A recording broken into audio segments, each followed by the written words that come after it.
আসলে সত্য প্রধানমন্ত্রী বক্তব্য দেওয়ার পর সভাপতির বক্তব্য শোনার এনার্জি থাকে না।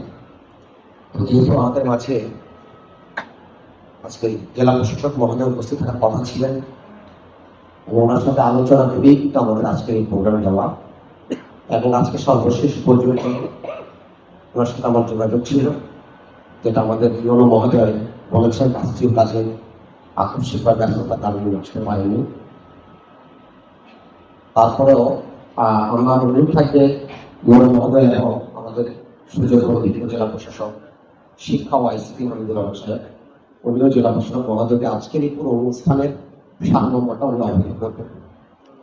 আমি ধন্যবাদ এবং কৃতজ্ঞতা জানাচ্ছি যে আজকে পেশাদার শিক্ষা প্রতিষ্ঠান ঐক্য পরিষদে আয়োজিত আজকে সার্বজনীন পেনশন স্কিম অবহিতকরণের সভায় অনেক ব্যস্ততার মাঝে আপনারা উপস্থিত হয়েছেন নারায়ণগঞ্জের অতিরিক্ত জেলা প্রশাসক শিক্ষা ও আইসিটি জনাব হামিদুর রহমান সাহেব,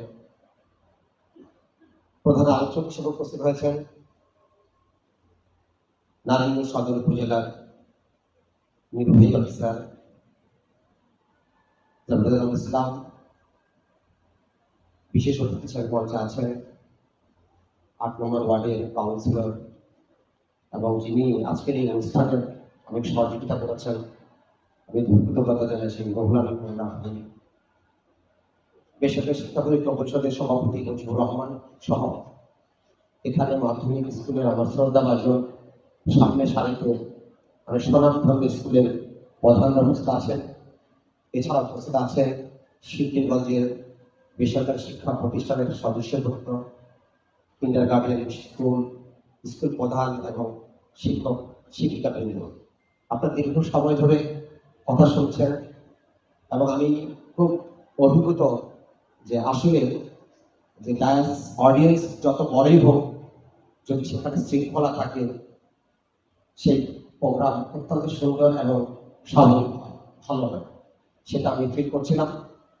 তা আমি কৃতজ্ঞতা জানাচ্ছি যারা আজকের এই আয়োজন করতে গিয়ে অক্লান্ত পরিশ্রম করে আজকে 470 জন শিক্ষক এখানে উপস্থিত করতে পেরেছেন, এই জন্য আমি ধন্যবাদ জানাই।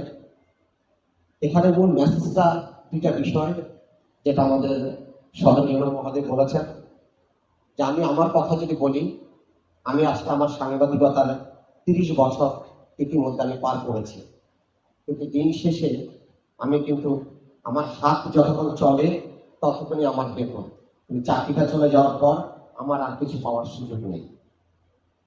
সরকারি চাকরিজীবী যারা আছেন তারা 60 বছর পূর্ণ হওয়ার পর যখন অবসরে চলে যান তারা কিন্তু একটা পেনশন পান, ওনাদের অ্যাকাউন্টে চলে যায়, কারণ ওই টাকাটা ওনাদের বেতন থেকে কর্তন করা হয়।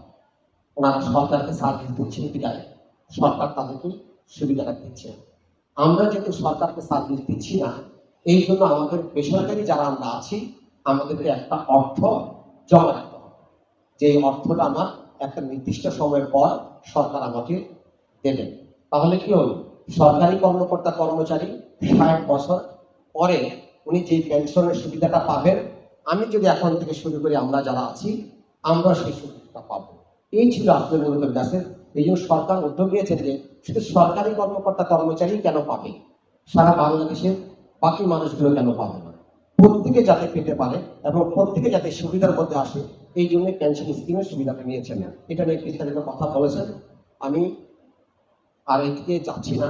আমি শুধু আমাদের দুইজন যেহেতু শিক্ষা নিয়ে কাজ করেন, নারায়ণগঞ্জের পুরো জেলার শিক্ষাটাকে বিভাগটাকে দেখেন আমাদের হামিদুর রহমান সাহেব আজকে উপস্থিত আছেন এবং আমাদের সরনীয় মহোদয়। আমি দুইজনের কাছে বিনীত অনুরোধ জানাবো যে আমাদের আজকে যারা শিক্ষক মন্ডলী এখানে উপস্থিত আছেন, শিক্ষা প্রতিষ্ঠান প্রধানরা আছেন, এই শিক্ষা কার্যক্রম চালাতে গিয়ে অনেক সময় অনেক প্রশাসনিক অনেক জটিলতার সম্মুখীন তাদের পড়তে হয়।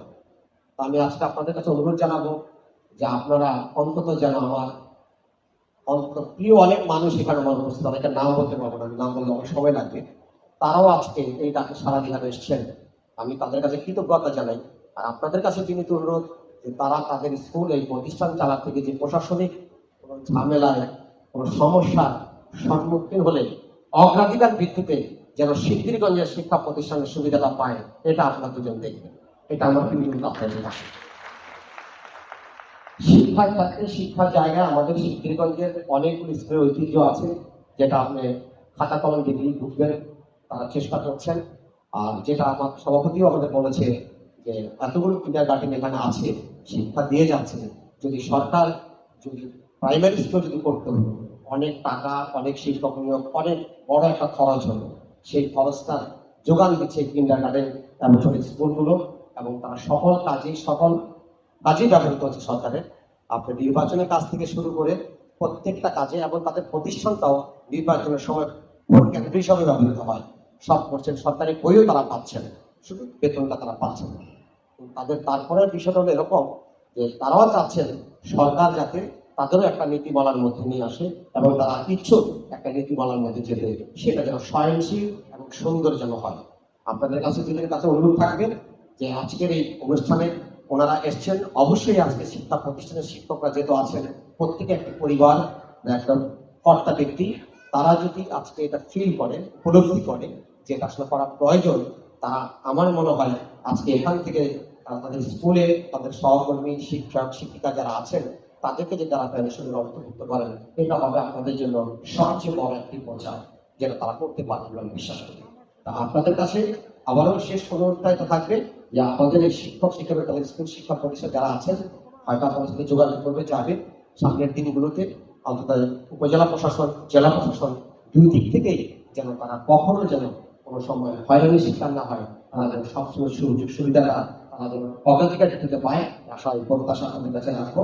আর আপনারা কষ্ট করে আজকে এই অনুষ্ঠানে উপস্থিত হয়েছে, আপনাদেরকে ধন্যবাদ এবং কৃতজ্ঞতা জানাচ্ছি। আগামী দিনে আবারও কোনো এক অনুষ্ঠানে আপনাদের সাথে দেখা হবে।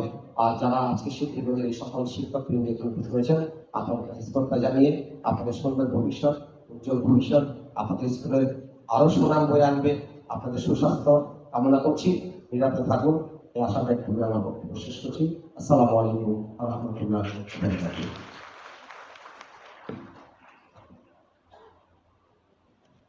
ধন্যবাদ রবীন্দ্র ভাইকে তার মূল্যবান বক্তব্য রাখার জন্য।